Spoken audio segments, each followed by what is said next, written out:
নজর রাখবো পরবর্তী সংবাদে। খেলাধুলার মাধ্যমে বর্তমান প্রজন্ম যেন তাদের নিজেকে এগিয়ে নিয়ে যেতে পারে সেই লক্ষ্যে এবার কাজ করছে রাজ্য সরকার।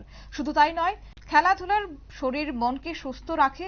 নবপ্রজন্মের ছেলে মেয়েদের পড়াশোনার পাশাপাশি খেলাধুলা এবং শরীর চর্চায় যুক্ত থাকতে হবে। বৃহস্পতিবার সোনামুরাজ স্পোর্টিং অ্যাসোসিয়েশন মাঠে 63তম অনূর্ধ্ব 17 বালক বিভাগের রাজ্যভিত্তিক সুব্রত মুখার্জি ফুটবল টুর্নামেন্টের উদ্বোধন করে এই কথাই বলেছেন সিপাহীজলা জেলা পরিষদের সভাধিপতি সুপ্রিয়া দাস দত্ত। অন্যান্যদের মধ্যে উপস্থিত ছিলেন সোনামুড়া নগর পঞ্চায়েতের চেয়ারপারসন সারদা চক্রবর্তী এবং ভাইস চেয়ারম্যান শাহজাহান মিয়া, সিপাহীজলা জেলা ফুটবল অ্যাসোসিয়েশনের সভাপতি প্রসেনজিৎ ঘোষ সহ অন্যান্যরা। গোটা বিষয় সম্পর্কে বিস্তারিত কি রয়েছে শুনুন।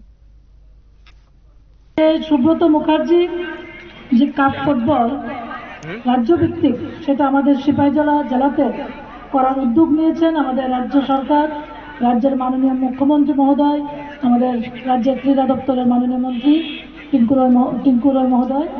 আমি ওনাদেরকে ধন্যবাদ জানাই এত সুন্দর প্রোগ্রাম আমাদের জেলাতে দেওয়ার জন্য।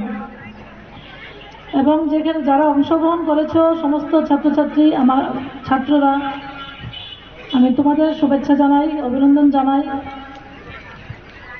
অংশগ্রহণ করাটা হলো সব থেকে বড় বিষয়। 3 দিন ব্যাপী যে প্রোগ্রাম, সুন্দরভাবে আমাদের যে খেলাধুলার যে নিয়ম নিষ্ঠা সেগুলিকে পাথেয় করে তোমরা সেই খেলাটাকে সম্পূর্ণ করবে, এই আশাটুকু আমি রাখি।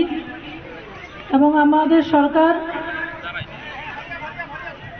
2018-তে প্রতিষ্ঠা হওয়ার পর থেকে আমাদের এই রাজ্যের বলুন, আমাদের জেলার বলুন, আমাদের যারা ছেলেমেয়েরা আছে, বিশেষ করে গ্রামীণ স্তরের ছেলেমেয়েরা যেন সরকারিভাবে খেলাধুলার মধ্য দিয়ে নিজেকে প্রতিষ্ঠা করতে পারে, তার জন্য সরকার বিভিন্ন পদক্ষেপ নিচ্ছেন।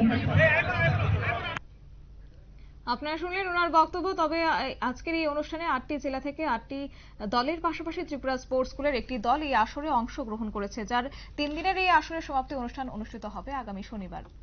নিয়ে নিচ্ছে ছোট একটি বিজ্ঞাপন বিরতি, সঙ্গে থাকুন।